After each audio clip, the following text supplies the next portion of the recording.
What is up YouTube? We're Underleveled. My name is Taka, and with the hype for the new Animal Crossing update coming soon, a lot of people might want to redecorate or completely redo their island. Luckily, there's a bunch of awesome island planners out there that you can use. I'll be going over two of what I think are the best ones that you can use to plan out your island, so let's get right into it, shall we? Also, we'll be covering a lot of Animal Crossing content leading up to the update, so make sure you hit that subscribe button if you don't want to miss out on those. Alright, so why would you want to use an island planner? Well, there's nothing worse than paying 200,000 bells for an incline or a bridge only to put it in the wrong place, then having to pay bells to remove it, and it's just really expensive and it takes a lot of time.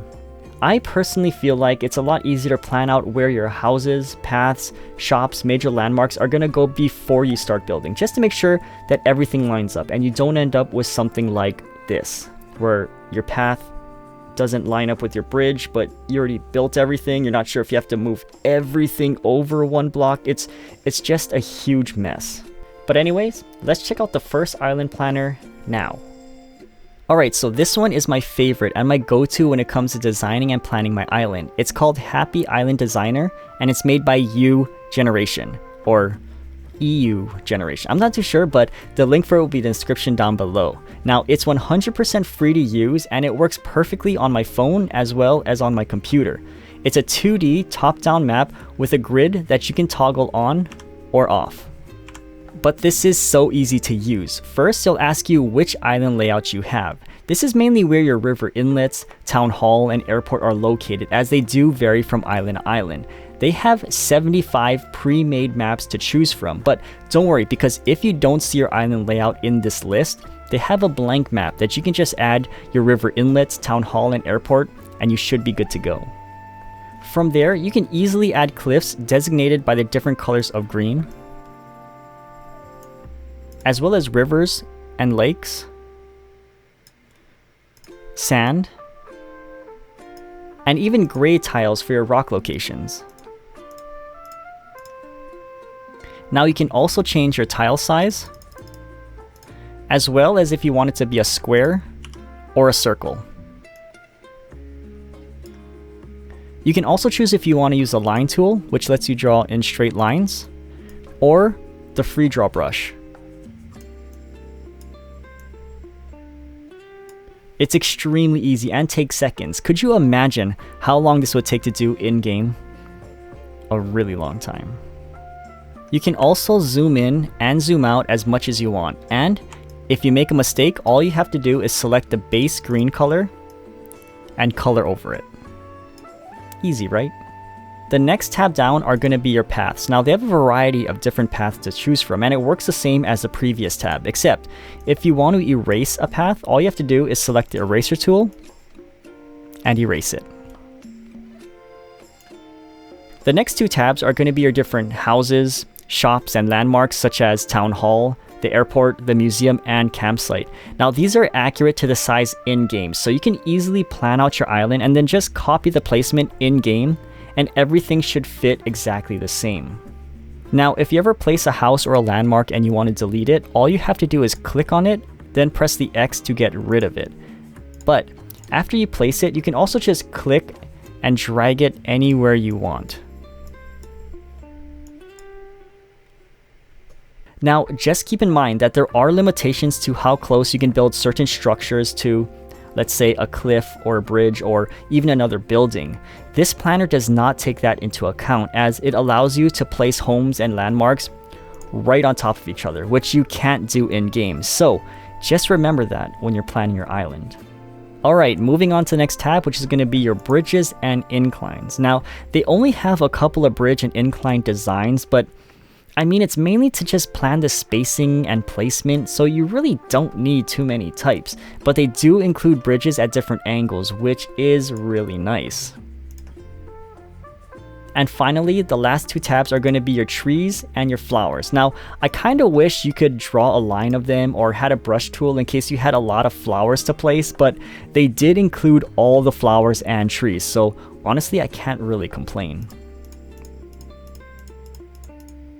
Once you're finished, you can click the three bars at the top here, where you can save it as an image, load a new map, start a new map, or upload a screenshot.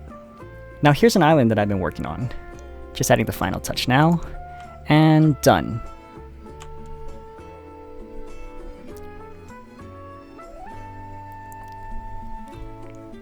That's pretty much it for Happy Island Designer. Now let's take a look at the final island planner. This one is in 3D. Alright, the next one is called Island Planner, and it's made by Bubble Wand Games. Again, the link for it will be in the description down below. But this is a 3D island designer that is free to use, but you can donate if you want to. Now, technically, it did work on my phone, but I highly recommend using it on your computer. You can even download it to your computer if you want, which is really nice. Now, they kindly remind you that this is an early version and saving might not always work, but for me personally, it hasn't been a problem. So as you can see, this is in 3D, which makes visualizing your island even easier. So to start off, on the right hand side, you have all of your shortcuts. Alright, so the first two are going to be your waters and your cliffs, and they're very easy to use. All you have to do is click wherever you want, or you can click and hold to draw wherever you want them to be.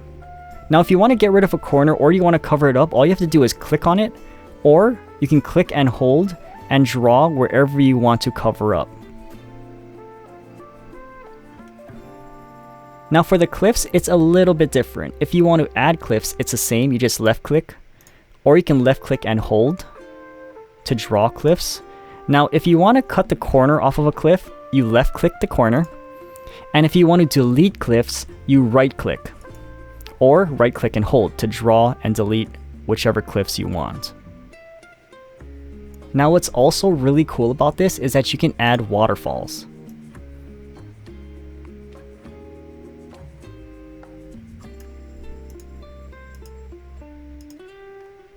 Now, the paths are really nice because they give you so many paths to choose from, and the paths, they work just the same as the rivers. You left click to place, you can also left click and hold to draw. If you want to round a corner, you just left click again, and if you want to delete, you left click, or you can left click and hold. Alright, up next are the houses, shops, and landmarks that you can add. And just like Happy Island Designer, the sizes are the same as in-game, which is really helpful. So, to place a house or landmark, you just left click, and to remove them, right click. Alright, now onto the bridges and inclines. Now, they only have one design, but again, it's totally fine because it gets the job done. But you can go ahead and rotate them. And what's nice is that they give you different lengths of bridges, which you can also rotate. Now, to remove them, you can press the trash can and left click, or you can just right click on them. Alright, finally, last but not least, they give you fences, and it works just like cliffs. You left click to place, left click and hold to draw, and to erase, you right click, or right click and hold to erase. That's really nice because that's something that Happy Island Designer didn't have. But one thing I wish this did have was trees or flowers of some sorts, or even an airport. Another thing is, I wish I could zoom out more. This is actually the most I can zoom out.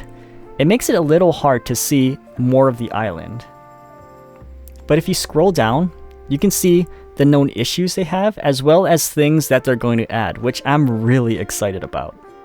But those are two of my favorite island planners that might help you design your island in preparation for the huge new update coming soon. So if you found this video helpful, then don't forget to hit that like button, as well as subscribe and turning on the bell for notifications for more Animal Crossing content.